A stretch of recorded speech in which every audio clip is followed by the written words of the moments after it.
இந்த வீடியோவில் என்ன பார்க்க போகிறோம் அப்படின்னு கேட்டிங்கன்னா ரொம்ப ஒரு இன்ட்ரெஸ்டிங்கான ஒரு பயங்கரமான ஒரு வீடியோ நம்ம பார்க்க போகிறாங்க. யூஸ்வலாக வந்து பார்த்திங்கன்னா படங்களில் ஹார்ஸ் அண்ட் அதனுடைய ஸ்டண்ட் வீடியோஸ் இதெல்லாம் பார்க்கும்பொழுது ஒரு பெரிய அளவில் நம்ம வந்து இன்ஸ்பயர் ஆகிருப்போம். இது மாதிரி நம்மளும் வந்து ஒரு குதிரையை வந்து வளர்க்கணும்.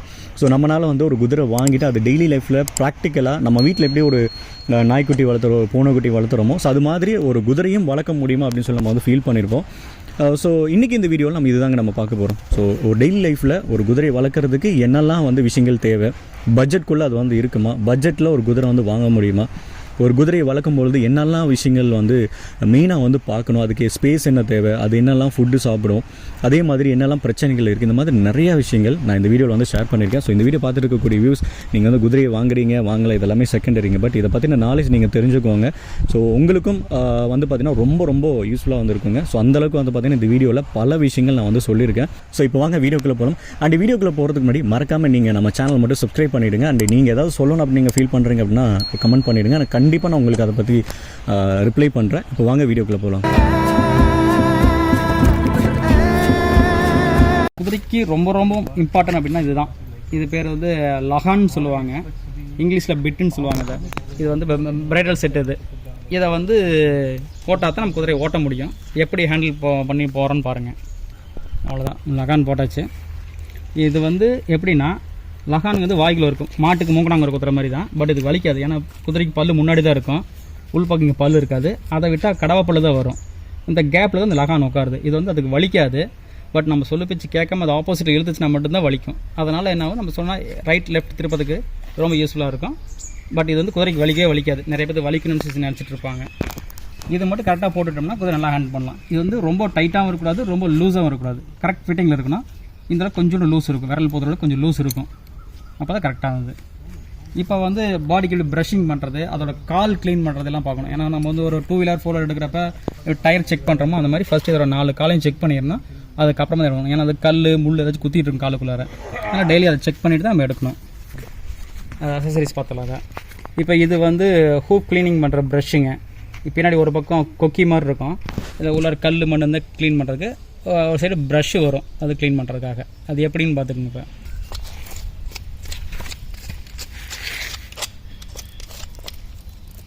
இப்போ வந்து இதுக்கு போகிற ப்ரஷ்ஷு இது வந்து ஸ்டீலில் வரும். இது வந்து கரார் ப்ரஷ்ன்னு சொல்லுவாங்க.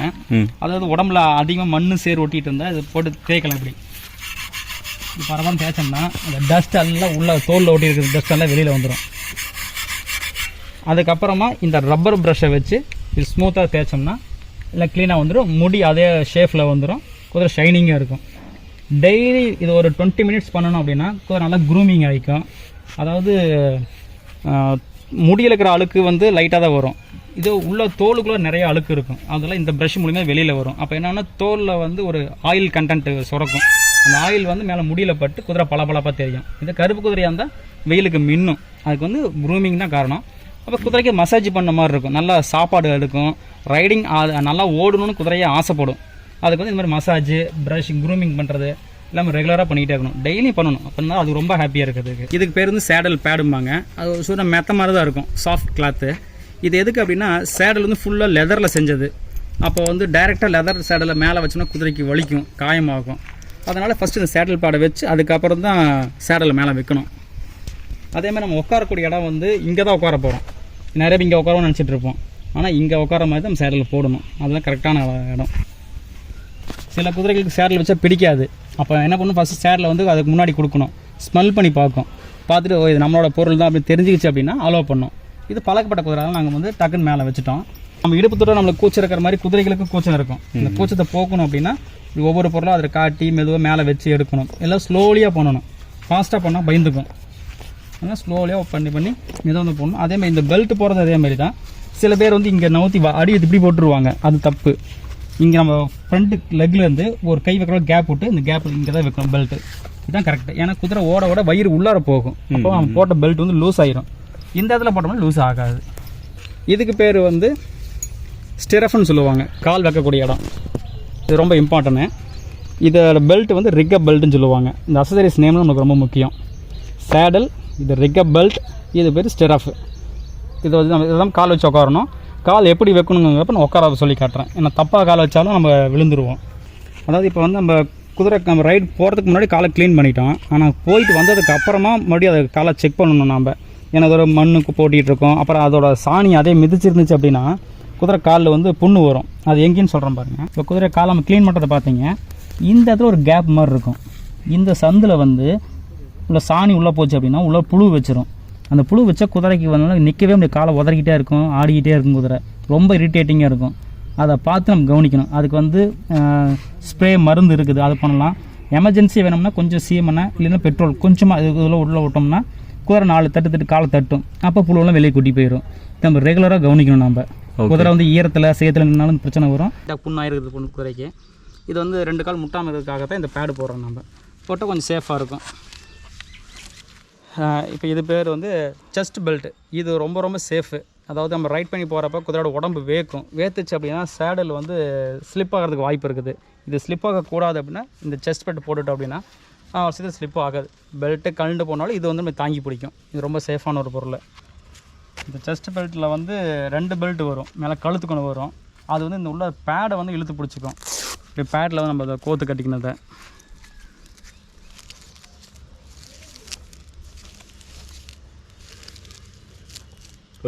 இது வந்து லூஸ் ஆகாமல் இருக்கிறதுக்காக. ஆமாம், லூஸ் ஆனாலுமே கழண்டு விழாது நம்மளுக்கு. அந்த உட்கார சேடல் வந்து கழண்டு போகாது. அதுக்காக இந்த பெல்ட் வந்து சேடல் பேடை இழுத்து பிடிச்சிக்கும்.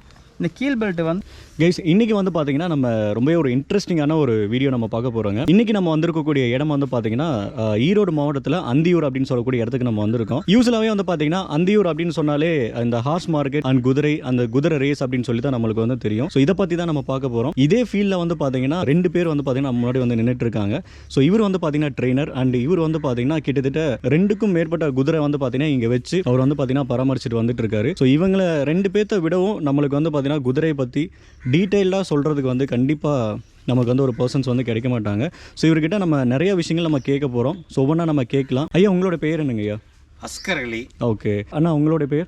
ரஞ்சித் குமார். ஓகே. இப்போ மெயினாக வந்து மார்க்கெட்டில் வந்து பார்த்தீங்கன்னா இப்போது குதிரை வந்து நிறைய ப்ரீட்ஸ் இருக்குது சரிங்களா? ஸோ இப்போ என்னென்ன ப்ரீட்ஸ் வந்து எடுத்தால் நல்லதுங்கண்ணா? எல்லா ப்ரீடுமே நல்ல ப்ரீடு தான். ஆனால் நம்மளுக்கு என்ன தேவை, நம்ம டேஸ்ட் எப்போயோ நம்ம என்ன ஒர்க் பண்ண போகிறோம் அதுக்கு தகுந்த மாதிரி வாங்கணும்.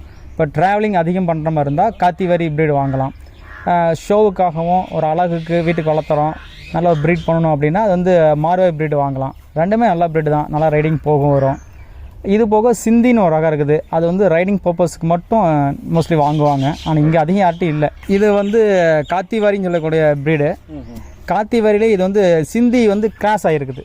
கொஞ்சம் காது வளர்த்தியாக இருக்கும். இது வந்து சிந்தி கிராஸ் வரும். அது ரைடிங் அருமையாக போக வரும். நல்லா சாதுவான குதிரை. இதோட குட்டி இங்கே நம்மகிட்டே இருக்குது. குட்டிக்கு இப்போ 3 வயசு ஆச்சு. ஓகே சரி சரி சரி சூப்பர் சூப்பர். அந்த குட்டி இனிமேல் தான் ரைடிங் பழக்க போகிறோம் நம்ம. ஓகே. இப்போ குதிரையை வந்து ட்ரெயின் பண்ணும்போது என்னெல்லாம் பிரச்சனைகள் நம்ம வந்து மெயினாக ஃபேஸ் பண்ணுற மாதிரி இருக்குங்கண்ணா? நம்ம ட்ரெயின் பண்ணுறது அப்படின்னா ஃபஸ்ட்டு நம்மளே அலோவ் பண்ணாது. ஏன்னா என்னதான் ஒரு அனிமல் நம்மகிட்ட வந்து அதை ஒட்டி வர்றதுக்கு வந்து கொஞ்சம் கஷ்டமான காரியம்தான். அது வந்து நம்மளை உதைக்க வரும், கடிக்க வரும். அதுக்கு தகுந்த மாதிரி நம்ம போய்க்கணும். மேக்ஸிமம் நாங்கள் அடிக்க மாட்டோம். அடிக்காமல் பழக்கினா தான் அது எல்லோரும் ஓட்டுற மாதிரி நல்ல குதிரையாக வரும். அடித்து ஓட்ட தான் ஒரே நாட்டில் நம்ம ஓட்டிட்டு போயிடலாம். அடிக்காமல் பழக்கினா தான் ரெகுலராக வச்சு நம்ம ஓட்ட முடியும். ஓகே சூப்பர் சூப்பருங்கண்ணா. இப்போ மெயினாக வந்து பார்த்தீங்கன்னா குதிரையை இப்போ ஒருத்தங்க வாங்கணும் அப்படின்னு ஃபீல் பண்ணுறாங்க அப்படின்னா என்னென்ன விஷயங்கள் மெயினாக வந்து பார்க்கணுங்கண்ணா? மெயினாக வந்து காது நல்லா இருக்குதான்னு பார்க்கணும். இந்த காதை வச்சு அது என்ன ப்ரீடுன்னு சொல்ல முடியும். அப்புறம் குதிரையோட வயசு கணக்கு பண்ணணும். அது பல்லு வச்சு தான் அதோட வயசு சொல்லுவோம் நம்ம. அப்புறம் நல்ல சுழிகளுக்கு தான் பார்க்கணும். அப்புறம் நல்ல ஒரு ப்ரீட், அதுக்கு கைகால் சுத்தமாக வேலை செய்யுதா, எந்த ஒரு நோய் வாய்ப்புகள் இல்லாமல் இருக்குதா, வயிற்று வலி இது மாதிரி மெயினாக வரும் குதிரைகளுக்கு.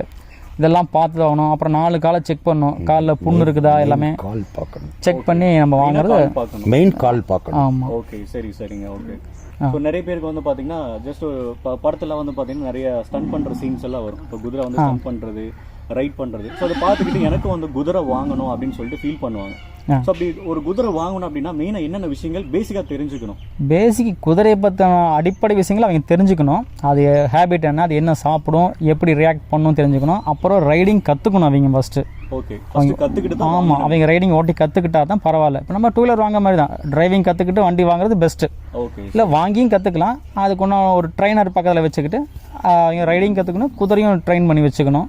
ஓகே அதுதான் முக்கியம். அமௌண்ட்டு முன்ன பின்ன வரும். குதிரை வச்சுக்கிறீங்க எவ்வளோ வேணால் சொல்லலாம், பிடிக்கலாம். நம்ம மனசுக்கு பிடிச்சிருந்தா அதுக்கு விலையே கிடையாது, பிடிச்ச விலைக்கு வாங்கலாம். ஆனால் வந்து பேசிக் அதை பற்றி தெரிஞ்சுக்கணும். தெரிஞ்சுக்காமல் வாங்கக்கூடாது நம்ம. ஓகே சூப்பர் சூப்பருங்கண்ணா. ஆனால் இப்போ குதிரையை இப்போ நம்ம வாங்குறோம். ஸோ வாங்கினதுக்கு அப்புறம் மெயின்டெனன்ஸ் எந்தெந்த மாதிரிலாம் இருக்கும்? மெயின்டெனன்ஸ் வந்து டெய்லி அதை வந்து க்ளீன் பண்ணணும். நம்ம மெயினாக காலை க்ளீன் பண்ணணும், அதோட பாடியும் க்ளீன் பண்ணணும்.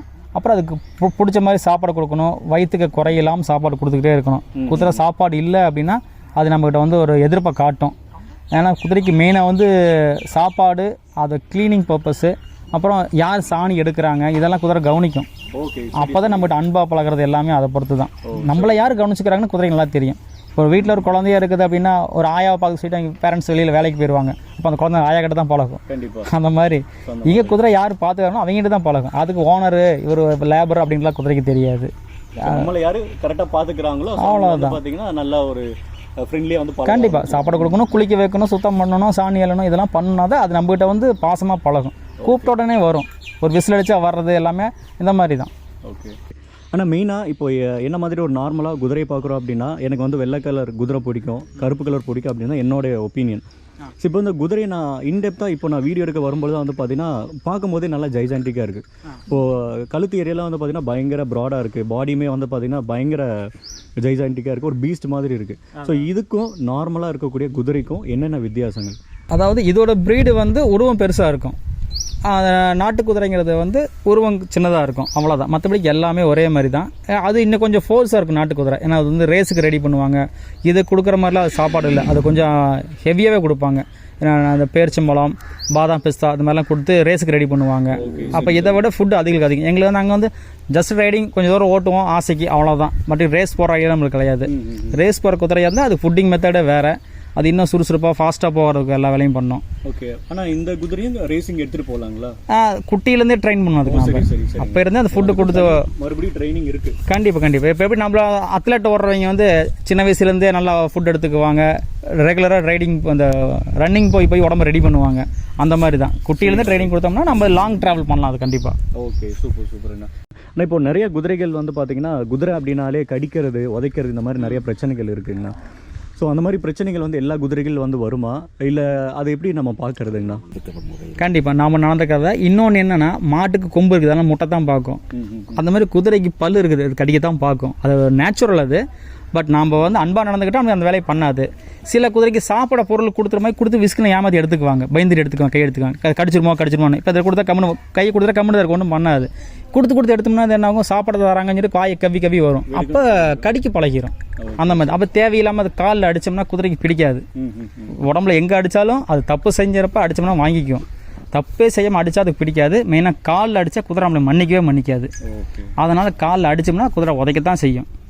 நாம் எப்படி நடந்துக்கிறோமோ அப்படிதான் குதிரையை வந்து ஹார்ஷா பண்ணணும். ஆமாம், அது நல்ல பிள்ளையாக வளர்த்துறது கெட்ட பிள்ளையாக வளர்த்துறது நம்ம கையில் தான் இருக்குது. ஓகே, சரி. ஸோ என்னதான் அது மொட்டைத்தனமாக இருந்தாலும் நம்ம அது கூட சாதுவாக இருக்கணும். கண்டிப்பாக பிரச்சனை கிடையாது. பண்ணையில் வந்து பார்த்தீங்கன்னா கிட்டத்தட்ட 3 குதிரை வந்து வச்சு மெயின்டைன் பண்ணுறீங்க. யூஸ்வலாக வந்து பார்த்தீங்கன்னா ஒரு குதிரை வச்சு மெயின்டைன் பண்ணுறது ஒரு பெரிய விஷயம். ஆனால் நீங்கள் 3 குதிரை வளர்த்துறீங்க. அதே சமயம் இது வந்து பார்த்தீங்கன்னா நார்த் சைட்லேருந்து இம்போர்ட் பண்ணி டிரான்ஸ்போர்ட் நிறைய செலவாக இருக்கும். ஸோ எப்படி உங்களுக்கு எதனால் வந்து ஒரு குதிரை வாங்கணும், எதனால் இந்த குதிரை மேலே முதல்ல இன்ட்ரெஸ்ட் வந்ததுங்க ஐயா? சொல்லப்போனால் எல்லா புகழும் இறைவனுக்கே. நம்ம ஆக்சுவலி குதிரையை வாங்கணுங்கிற ஒரு எண்ணத்தில் ஜெய்ப்பூர் போகல. அங்கே புஷ்கர் மேளான்ட்டு ஒன்று இருக்குது. ஜஸ்ட் இப்போ நீங்கள் மாதிரி நம்மகிட்ட எல்லாம் மாடு இருக்குது, போய் குதிரையும் பார்ப்போம், பிடிச்சா வாங்குவோம், இல்லைன்னா வந்துடுவோம் அப்படிங்கிற ஒரு எண்ணத்தில் தான் புஷ்கர் மேளா போயிருந்தோம். ஓகே. போயிருக்கும்போது இறைவனுடைய படைப்பு வந்து நமக்கு வர வேண்டியதை இந்த உலகத்தில் இருக்கிறவங்க யார் தடுத்தாலும் அது நிற்காது. நமக்கு ஒமிட் ஆகிறத ஊர் மக்களே சேர்ந்து கொடுக்கணும்னு நினைச்சாலும் அது கொடுக்க வந்து சேராது. அதுபோல் இந்த குதிரை நமக்கு கட்டாந்தரைக்கு வரணுன்ட்டு அன்றைய தினம் இறைவன் நாடினான். புரியுதுங்களா? நாம் இதே மாதிரி போய் வந்து நின்று பார்க்கும்போது இவ உடனே இப்படி தலையை கூப்பிட்டு நாம் கூப்பிட்ற மாதிரி கூப்பிட்டு இந்த ரைட் லெக் எடுத்து இப்படின்னு வந்துச்சு. சரி, நான் பக்கத்தில் போகும்போது கரெக்டாக வந்து என் செஸ்ட்டில் அவளுடைய வாயை வச்சது. சரி, கேட்டு பார்ப்போம் அப்படின்னு சொல்லி ஓனர்கிட்ட கேட்டோம். அவர் ஒரு விலையை சொன்னார். நம்ம குதிரையை பற்றி ஒன்றும் தெரியாது. பட்டு இறைவனுடைய நாட்டம் ஒரு ரேட் கேட்டேன். கொண்டு போங்கன்னு கொடுத்துட்டாரு. மனமும் வந்து கொடுத்தாரு. ஆனால் வந்தது நம்ம குழந்த மாதிரி எந்த விதமான பேட் ஹேபிட்டும் இல்லை. ஓகே, சரி. இறைவனுடைய அருட்கொடையே நம்ம சொல்லலாம் இதை. அப்போ வந்துச்சு. ஒரு 3 வருஷம் ஆச்சு. ரெண்டாவது இதில் இன்னொரு பெனிஃபிட் என்ன அப்படின்னா, வரும்போதே குதிரை வந்து கன்சீவாக வந்தது. சூப்பர். கன்சீவாக வந்து அது இங்கே வந்து தான் அந்த ராணிங்கிற குட்டி போட்டுச்சு. ஓகே, சரி. அதை பார்ப்போம். மற்றபடிக்கு ஃபீடு வந்து ஒன்றும் பெருசாக நம்ம வந்து மக்காச்சோளத்தட்டு, அப்புறம் இந்த கோயஃபெஸ் பில்லு, அப்புறம் உளுந்தங்குரணை இது கொடுக்குறோம். தண்ணி வேணால் ஒரு நாளைக்கு 55 லிட்டர் கண்டிப்பாக ஒரு குதிரைக்கு கொடுக்கணும். பெரிய குதிரைக்கு அடல்ட்டுக்கு சரி சரி 3 வேளையும் கொடுக்கணும் தண்ணி. ரொம்ப அழகாக வந்து சொல்லியிருந்தீங்க ஐயா. இப்போது நீங்கள் பேசும்போது வந்து சொல்லியிருந்தீங்க ஒரு சில குதிரைகளில் வந்து பார்த்தீங்கன்னா பேட் ஹேபிட் இருக்கும் அப்படின்னு சொல்லியிருந்தீங்க. ஸோ அப்படின்னா என்னென்ன விஷயங்கள்லாம் இருக்கும், நம்ம என்னென்ன மாதிரியான விஷயங்களை பார்க்கணும் ஐயா? அதே புஷ்கர்லேயே என் கூட வந்த என் பேரனுக்கு ஒரு குதிரை, அது நம்ம வந்து டீஸ் பண்ணல, ஒன்றும் பண்ணல, ஜஸ்ட் அவ்வளோ தூரம் போனதான் எட்டி உதச்சிடுச்சு. அந்த மாதிரி குதிரைகளும் இருக்கு. பட் அந்த குதிரைகள் வந்து அந்த பழக்கம் இருக்கும். நாம நடந்துக்கிற முறையில் நம்ம அதுக்கிட்ட எப்படி இன்வால்மெண்ட்டாக பழகி நடந்துக்கிறோமோ அதுக்கு தகுந்த மாதிரி தான் அதனுடைய குணங்கள் தன்னைத்தானே மாற்றிக்கும். இப்போ நீங்கள் வரும்போதே பார்த்துருப்பீங்க, நான் வந்த உடனே கணச்சது பார்த்தீங்களா, அது என்னை கூப்பிடுறது. இப்போ நான் வண்டி எடுத்தேன்னா மறுபடியும் போயிட்டு வாங்கன்னு சொல்கிற மாதிரி மறுபடியும் கடைக்கும் வா. இந்த ரோட்டில் எத்தனையோ வண்டி போகுது, என் வண்டி சவுண்டு மட்டும் தனியாக கேட்டுட்டு என் வண்டி வந்தால் மட்டும் கணைக்கும். அதாவது நம்ம பழகிற விதம் தான். அதான் ஐயா. இப்போது குதிரைகளுக்கு வந்து இந்த ஃபீடிங் அப்படின்றது எந்தெந்த மாதிரி கொடுக்கலாங்க? அதான் இப்போ நான் சொன்னேன், நடுத்தர மக்கள் இப்போ நார்மல். இப்போ நான் வந்துங்க இதுக்குன்ட்டு ஸ்பெஷலாக ஒன்றும் கொடுக்கறதில்ல. இருந்தாலும் என்கிட்ட வந்து நல்லா இருக்குது, நல்லா ரைடு பண்ணுறா, சொல்கிற பற்றி கேட்குறா. இது வரைக்கும் எந்த டிசீஸும் வரல, ஈவன் வயிற்று வலி கூட வந்தது கிடையாது. ஐயா, இப்போ உங்களை பற்றி இன்னும் நான் ஒரு சில விஷயங்கள் நான் கேள்விப்பட்டேன். சொல்லுங்கள். அந்தியூர் மார்க்கெட் வந்து பார்த்தீங்கன்னா எவ்ரி இயர்ஸ் வந்து நீங்கள் போவீங்க அப்படின்னு சொல்லியிருந்தாங்க. ஆமாம். பொதுவாக வந்து பார்த்தீங்கன்னா மார்க்கெட்டில் வந்து கம்மி ரேட்டில், அதாவது 5000 ரூபாய்க்கெல்லாம் சொல்லுவாங்க. அதே வந்து பார்த்தீங்கன்னா 13 லட்சத்துக்கு சொல்கிறாங்க, 1 கோடி ரூபாய்க்கு சொல்கிறாங்க. ஸோ இது வந்து எப்படிங்க ஐயா, இந்த ஒரு வித்தியாசம் அப்படின்றது எப்படிங்க மாறுபடுது? வேற ஒன்றும் இல்லைங்க. இந்த குதிரையாக இருந்தாலும் சரி, மாடாக இருந்தாலும் சரி, ஒரு சிலருக்கு வந்து சரியான பராமரிப்பு இல்லாமல் இருக்கும். அது வந்து எலும்பும் தோலுமாக இருக்கும். 6 பல்லு ஆகியும் அது கன்சீவ் ஆகாமல் இருக்கும் ஒரு சிலர்கிட்ட. அது வந்து இவங்க கேட்ட விலைக்கு கொடுத்துடலாம், வீணாக ஏன் நம்ம செலவு பண்ணிகிட்டு இருக்கணும் அப்படின்னு சொல்லி கொடுக்கறதும் உண்டு. அந்த மாதிரி இருக்கிறது 3000, 4000, 5000, 10 ரூபாய்க்குள்ள மாடு வாங்கலாம். அதாவது குதிரையினுடைய கண்டிஷன் பொறுத்து தான். ஆமா. அதுல கெட்டதும் இருக்கும், நல்லதும் இருக்கும். பார்க்க தெரிஞ்சா வாங்கலாம். ஆமா. இல்லைன்னா ஒரு நல்ல பட்ஜெட்ல போறது நல்லது. நல்ல பட்ஜெட், அதாவது மிடில் பட்ஜெட். 10 லட்சம் 5 லட்சத்தை எல்லாம் விட்டுடலாம். அதே மாதிரி 10, 20, 30, 40 விட்டுடலாம். மீடியமா ஒரு 50 to 70, 80, 1 லட்சம் ரூபாய்க்குள்ள எடுத்தோம்னா குதிரை நமக்கு அமையும், நல்லா இருக்கும். Okay, super. அது நல்ல பிரீடாகவும் இருக்கும்.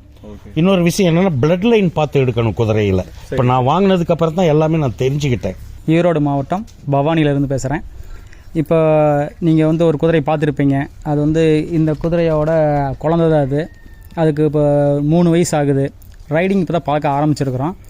அது வந்து ரொம்ப முரண்டு பிடிக்குது, புது பழக்கம் அப்படின்றதுனால. இப்போ தான் ஒரு செகண்ட் டைம், அது தேர்ட் டைம் நான் இப்போ தான் மேலே ஏறோம். நாங்கள் இது மேலே இன்னும் முழுசாக பழக்கம் வரல. அது முரண்டு பிடிக்குதுன்னு சில பேர் வந்து அடித்து ட்ரெயின் பண்ணிடுவாங்க. அந்த மாதிரிலாம் பண்ணிடக்கூடாது. நம்ம அடிக்காமல் எந்த அளவுக்கு ட்ரெயின் பண்ணுறோமோ அந்தளவுக்கு அது வந்து லைஃப்பில் நமக்கு ஒரு நல்ல ஒத்துழைச்சி பண்ணணும். பக்குவமாக மெதுவாக தான் ஹேண்டில் பண்ணணும். லகான் போகிறதும் லகான் கழட்டுறது எல்லாம் மெதுவாக தான் ஹேண்டில் பண்ணணும். நாங்கள் இந்த மாதிரி ஒர்க் நிறைய பண்ணிக்கிட்டு இருக்கிறோம். நாங்கள் புதுசாக குதிரையை வந்து ட்ரெயின் பண்ண தரதாக இருந்தால் கண்டிப்பாக எங்களை கான்டாக்ட் பண்ணுங்கள். ஆர்கே ஹார்ஸ் ரைடிங் ஸ்கூல் அப்படின்ற பேரில் பவானியில் வச்சு நடத்திட்டு இருக்கிறேன். தாராளமாக எல்லோரும் வந்து கற்றுக்கலாம். சின்ன குழந்தைங்கலேருந்து பெரியவங்க வரைக்கும். இப்போ தாத்தா ஓட்டுறது கூடிய பார்த்துட்டு இருப்பீங்க, அவருக்கு 74 இயர்ஸ் அவருக்கு.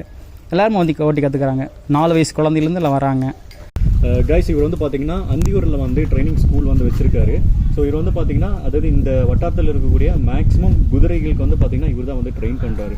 ஸோ நீங்கள் இந்த வீடியோ பார்த்துட்டு இருக்கக்கூடிய வியூவர்ஸ், நீங்கள் வந்து ஒரு குதிரை வந்து வச்சுருக்கீங்க, ட்ரெயின் பண்ணணும், இல்லை ரொம்ப வந்து மோட்டத்தனமாக இருக்குது, இல்லை நான் வந்து குதிரை வாங்க போகிறேன், ஸோ அதுக்கு நான் வந்து ஒரு ஜாக்கியாக நான் வந்து அந்த ரைடிங் கற்றுக்கணும், எந்த மாதிரியான கொயரிஸாக இருந்தாலும் சரி, நீங்கள் தாராளமாக இவர் எனி டைம் நீங்கள் கைஸ் இந்த வீடியோ ஃபஸ்ட் இருந்து லாஸ்ட் வரை பார்த்துருந்தீங்க அப்படின்னா குதிரையை பற்றி நிறைய விஷயங்கள் உங்களுக்கு வந்து தெரிஞ்சிருக்கும். ஸோ ஒரு குதிரையை வந்து வாங்கும்பொழுது என்னென்ன விஷயங்கள் வந்து மெயினாக வந்து பார்க்கணும், எவ்வளோ செலவாகணும்.